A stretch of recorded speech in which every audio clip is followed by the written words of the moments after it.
Qara ərazi boşdu, bombanı quraşdır. Aldı. Qara ne oldun? Bombanı quraşdır görək, tamam gələcək bir dəqiqə.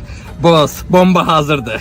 Heç laf cırıq olasın. Qara harda qaldın? Gəl çıx görək Qara. Boss, bombanı quraşdırdım. Surət atmışı keçən kimi cırıq olacaq. Bu nədir? İz itirirəm lan. Bindən izitirli dayım Mayısa deyim bir dənə maşın tapsın getsin. Mayıs, oradan bir dənə maşın fırlat gətir bəri. Bəli boss, 5 dəqiqə maşın tapım yanınızdayım. Elə bu yaxşı deyil, hündürdür, özü işimizə yarayacaq. Ne oldu, harda qaldı bu? Yer çatıram. Hadi gəldi. Amma yaxşı qurtardıq ha qardaşlar. Bu maşın mahardan tanışlar. Maş şuradan ha. Bu nə maşın ne tapsan düt başımız berimizdir. Hər nə mən taxdara mən də deyirəm bu nə düyültüdür. Remindir, bomba koyduğum maşındır. Sənin ağzın. Qalxmayın, şunu kəsəcəm düzələcək.